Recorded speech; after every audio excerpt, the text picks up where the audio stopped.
Assalamu alaikum students. Our today's topic is convolution. We know that the convolution of two functions f and g is denoted by f of x steric g of x, and it is defined as integral from minus infinity to infinity f of eta g of x minus eta d eta. ठीक है, तो ईटा यहाँ पे क्या है, कोई भी variable आप यूज़ कर सकते हैं, यू भी यूज़ कर सकते हैं, वी भी यूज़ कर सकते हैं। मींस फर्स्ट फंक्शन ऐसे ही उसमें एक्स को आपने रिप्लेस कर देना है विथ ईटा, और जो सेकंड फंक्शन है उसमें आप में से आपने क्या करना है, एक्स माइनस ईटा। तो ये हमारे पास कोई से भी दो फंक्शंस हो तो उनका कॉन्वोल्यूशन को हम इस तरीके से डिफाइन करते हैं। अब एक इसका एक केस हम ले लेते हैं कि अगर आपके पास f of x, if f of x equal 0 for x less than 0 and g of x equal 0 for x less than 0, then this equation 1 will reduces to integral from 0 to x f of eta g of x minus eta d eta। यहाँ पे convolution में हमारे पास जो f asterisk g function है ये x variable का function होता है, ठीक है। तो उसको बाद में हम कन्वर्ट करते हैं इनटू ईटा वेरिएबल। तो जो कॉन्वोल्यूशन है इधर से हमारे पास कुछ रिजल्ट्स भी जनरेट होते हैं, जैसे हमने लेप्लास के केस में पढ़ा था that f asterisk g it is equal to g asterisk f, या एक और इसमें एसोसिएटिव लॉ था, वो क्या है, first is associative law of convolution, second is distributive law of convolution, and third is the constant law of convolution. ये सारे लॉज जो हैं ये कॉन्वोल्यूशन में सेटिस्फाई करते हैं।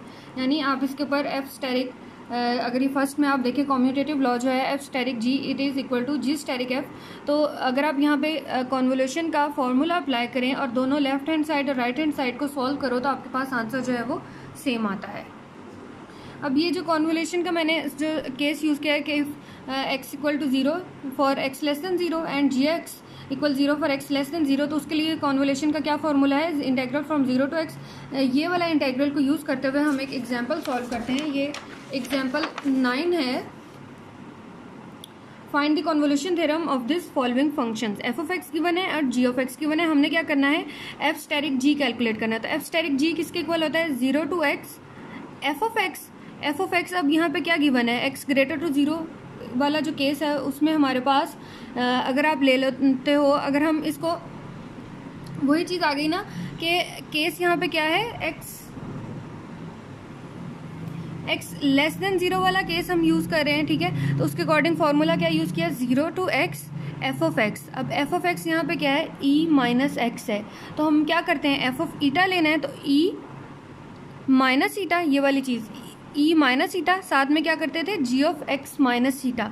अब जी ऑफ एक्स यहाँ पे क्या है, for x greater to 0 value के लिए ई माइनस 2x है, तो आप क्या करो, E minus 2 into x minus ईटा, ये टर्म कर दी। अब यहाँ से क्या है, इंटेग्रल को हम इन फंक्शन को इंटीग्रेट कर रहे हैं विद रिस्पेक्ट टू ईटा, तो एक्स वाली टर्म को कांस्टेंट ट्रीट होगी, उसको मैंने इंटेग्रल से बाहर लिख लिया है।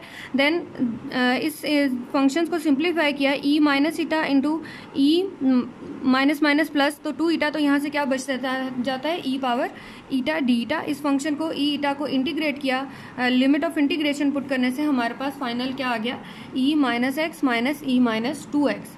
अब ये केस किसके लिए कंसिडर होता है, फॉर एक्स ग्रेटर टू 0 के लिए दोनों कंडीशंस आ रही थी, तो यहाँ से फाइनल एफ स्टेरिक जी किसके इक्वल आ गया, e minus x minus e minus 2x when x greater to 0 and it gives the answer 0 when x is less than 0। ये हमारे पास कॉन्वोल्यूशन आ गया of f of x and g of x का, ठीक है। Okay, next are some properties of the convolution theorem. उसमें हमारे पास एक रिजल्ट है या प्रॉपर्टी है that convolution theorem in x variable, ठीक है। If Fourier of f of x equal f of omega and Fourier of g of x equal g of omega, then Fourier of f of x asterisk g of x will be equal to f of omega g of omega, or alternatively you can write this transform in this form, Fourier inverse of f of omega g of omega will be equal to f of x steric g of x, ठीक है। अगर Fourier of f of x steric g of x equal this function, तो यहाँ से आप inverse apply करो तो Fourier inverse of f of omega g of omega will be equal to f of x steric g of x। ये हमारे पास होता है कॉन्वोल्यूशन थ्योरम इन x वेरिएबल में, हम इसको सॉल्व करते हैं। अब इसका हम प्रूफ देखते हैं। हमने अगर ये वाली टर्म लूँ, प्रूव करते हैं that Fourier of f of x asterisk g of x is equal to f of omega g of x. तो Fourier of f of x asterisk g of x, f of x asterisk g of x पे पहले आप Fourier की definition apply करें, then ये convolution की definition apply करके integrals को सिंप्लीफाई करके हमारे पास ये राइट हैंड साइड इक्वल आ जाएगी। तो यहाँ पे मैंने क्या किया, by definition Fourier of f of x asterisk g of x equal to Fourier की डेफिनेशन अप्लाई की। देन नेक्स्ट स्टेप में क्या किया है, f of x asterisk g of x means convolution की डेफिनेशन यहाँ पे अप्लाई कर दी। ठीक है, कॉन्वोल्यूशन की डेफिनेशन अप्लाई करने के बाद यहाँ से मैंने क्या किया है, दोनों इंटेग्रल्स को कंबाइन करके डी ईटा और डी एक्स की फॉर्म में लिख लिया। यहाँ पे हमारे पास ई माइनस आयोटा ओमेगा एक्स क्या है, वो कांस्टेंट ट्रीट हो रहा है विद रिस्पेक्ट टू ओमेगा। ठीक है, अब नेक्स्ट क्या करते हैं हम, इन जो ये जो दोनों इंटेग्रल हैं इन दोनों का ऑर्डर ऑफ इंटीग्रेशन जो है चेंज कर देते हैं। मींस एक्स वाले वेरिएबल्स को सेपरेट कर लें और ओमेगा वाले वेरिएबल्स को जो है सेपरेट कर लें इंटेग्रल। तो यहाँ से देखें, interchanging the order of integration we get integral f of eta, and साथ में मैंने जो एक्स वाला इंटेग्रल है उसको सेपरेट में लिख दिया और ईटा वाले इंटेग्रल को सेपरेट लिख दिया। अब यहाँ से हम क्या कर रहे हैं, इस जो इनर इंटेग्रल है इसमें देखें यहाँ पे ईटा जो है वो फिक्स है with respect to x variable. ठीक है, क्योंकि इस इंटेग्रल को हम एक्स वेरिएबल के अकॉर्डिंग सॉल्व करें तो यहाँ पे ईटा क्या हो गया, वो फिक्स्ड होगा। तो यहाँ से हम सपोज कर लेते हैं that x minus eta equal to some variable v.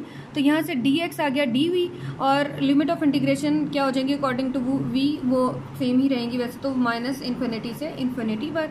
तो अब बाय दी सब्सटीट्यूशन हमारे पास ये इक्वेशन 1 किस फॉर्म में बन जाती है, integral minus infinity to infinity f of eta integral अब e minus iota omega x.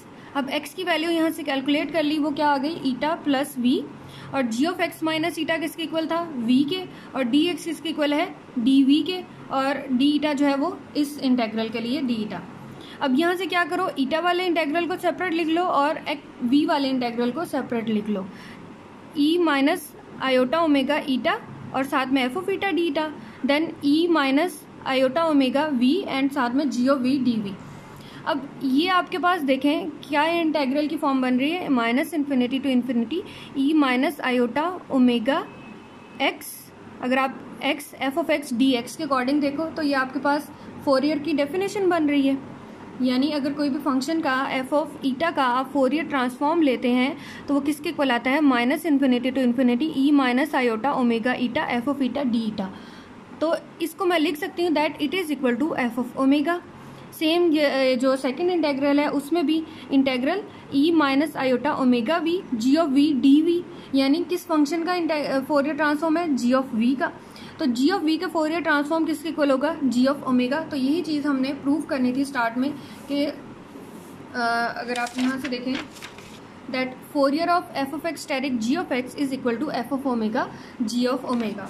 तो यहाँ से मैं इसको इस तरीके से भी लिखा जा सकता है that Fourier f of x asterisk g of x it is equal to Fourier inverse of f of omega g omega. ठीक है, इन्वर्स भी आप यहीं से कैलकुलेट कर सकते हैं। पहले हमने इसका सिंपल फोरियर ट्रांसफॉर्म कैलकुलेट किया, देन यहाँ से क्या किया, इन्वर्स कैलकुलेट कर लिया। तो Fourier inverse of f of omega g of omega किसके इक्वल होता है, f of x asterisk g of x. यहाँ पे भी ये देखें स्टेटमेंट में भी यही बात लिखी हुई है that Fourier inverse of f of omega g of omega is equal to f of x asterisk g of x. ये चीज़ हमने प्रूव करनी थी और ये प्रूव हो गई है। होपफुली आप लोगों को समझ आ गया होगा। ठीक है, अब नेक्स्ट इसमें एग्जाम्पल 10 आती है, वो आपने खुद से सॉल्व कर लेनी है।